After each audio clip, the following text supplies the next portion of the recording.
Olá, mais uma aula do nosso curso Método Dialético. Meu nome é João Paulo e eu faço desde já o convite para seguir o canal e continuar o curso do início ao fim, que você vai ter uma noção muito clara e fácil do que é o método dialético, do que é a dialética. A gente vai mais na frente debater a diferença entre lógica formal e lógica dialética e até todos os conceitos da ciência da lógica nós vamos debater de forma que você terá uma noção geral bem firme e bem clara e fácil, bem didático do que é a dialética, tá bom? Na aula 2 a gente debateu, eu queria fazer um complemento à aula 2, que a gente debateu que a realidade é um organismo, é um sistema orgânico. A realidade não é como um relógio, como pensavam os cientistas, que pensavam que o universo era um relógio repetitivo, com um movimento sempre repetitivo, que nunca muda, que é eterno e nunca muda. Não é como uma máquina, um computador. A realidade não é como esses objetos, a realidade é um organismo. Isso significa, entre outras coisas, dois elementos. Um, que a realidade é autocontraditória e nós temos que descobrir cientificamente essa autocontradição movente. E, em segundo lugar, que a realidade ela existe em desenvolvimento. A dialética é pegar as coisas não estáticas e isoladas, mas pegá-las em desenvolvimento, em mudança, saber as leis da mudança daquele objeto que está sendo estudado. Hoje nós vamos ver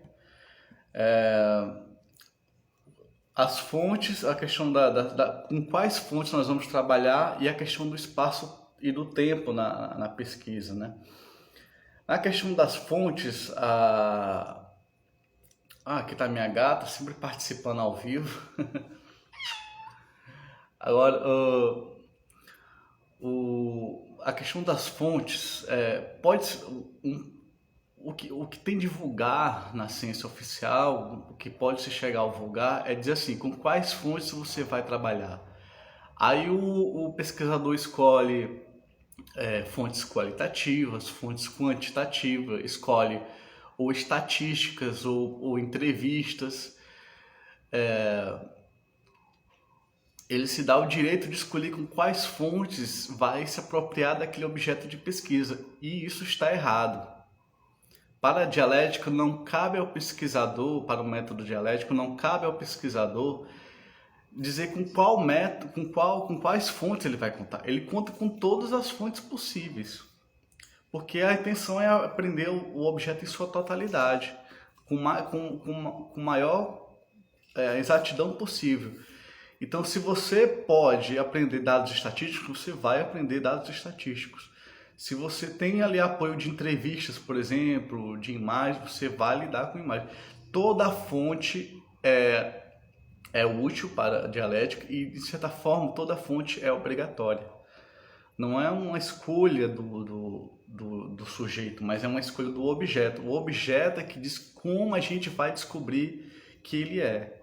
É o objeto que diz como a gente vai descobrir a sua verdade. Então não cabe ao pesquisador escolher os tipos de fonte que ele vai lidar. Ele vai ter que ir atrás de todo tipo de fonte possível para aprender corretamente o objeto. Ele não vai escolher o ângulo qual ele vai pesquisar, entende? Isso é parte da dialética. A dialética prioriza o objeto. Isso vai ficar claro já com mais no próximo tema desse vídeo. É o objeto que diz como a gente vai aprender ele. Não é o sujeito que escolhe, certo?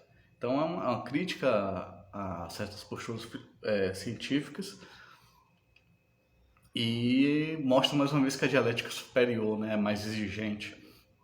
O segundo elemento que é comum, e isso eu tive um problema no curso de História quando eu fiz, eu tive assim, o professor queria ensinar um método e disse assim, você tem que delimitar o espaço da sua pesquisa e o tempo da sua pesquisa. Por exemplo, eu vou falar sobre a moda em Teresina do século, na década de 70. Nós podemos usar, por exemplo, o exemplo, aqui em Teresina tem um problema muito sério de suicídio, depressão e suicídio. Aí eu vou estudar o suicídio em Teresina, mas para a pesquisa não ficar complicada, delimita-se no bairro Mucambinho, que é um bairro aqui da Zona Norte de Teresina, e nos últimos 10 anos. Isso também está errado. Mais uma vez, quem comanda é o objeto. O cientista não pode delimitar o tempo que ele vai pesquisar, nem o espaço que ele vai pesquisar. É o objeto que diz em que temporalidade, em que espacialidade você tem que estudar, para compreender ele de fato. Você não enquadra ele no tempo e no espaço. Pelo contrário, a própria pesquisa te faz descobrir em qual enquadramento temporal e espacial está o objeto. Então, se você faz um recorte arbitrário por comodidade, por facilidade de pesquisa, você está errando. Você não está aprendendo a realidade como ela é.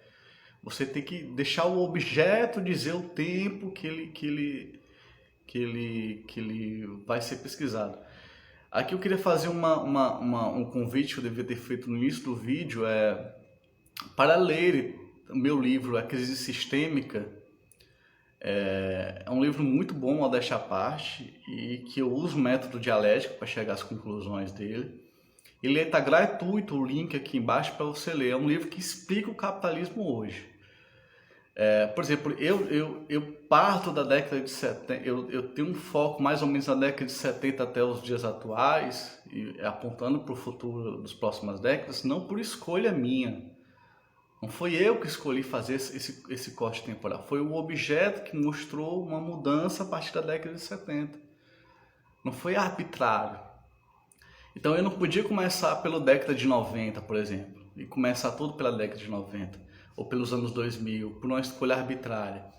Não podia escolher estudar o objeto assim, não tinha essa escolha. Eu tinha que olhar o objeto como o objeto e na sua temporalidade e na sua espacialidade. Se eu tinha que pesquisar uma coisa que é própria do mundo e não do Brasil, teria que focar no mundo, entendeu?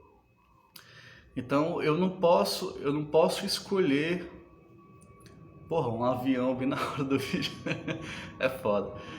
Mas assim, eu não posso escolher a temporalidade e a espacialidade. É o objeto que determina em que tempo ele está e em que espaço ele está. Eu não posso fazer um recorte para facilitar a pesquisa, por exemplo. Certo?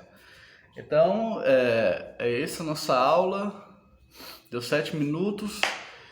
Então, resumindo, nós vimos que o organismo, o sistema orgânico, ele é autocontraditório e nós temos que perceber o objeto em seu desenvolvimento, é histórico. Nós percebemos que as fontes não são arbitrárias, nós não escolhemos o tipo de pesquisa que nós vamos fazer. Nós escolhemos todas as fontes possíveis, são boas e de certa forma obrigatórias. E o espaço-tempo, nós não recortamos o espaço-tempo arbitrariamente para facilitar a pesquisa ou para dinamizar a pesquisa ou para nada. O objeto é que determina o espaço e a temporalidade dele, certo? Isso é a superioridade da dialética sobre os demais métodos científicos, tá bom? Até a próxima aula, que vai sair logo e curta o canal, acompanha, estamos por aqui, tá bom? Até mais.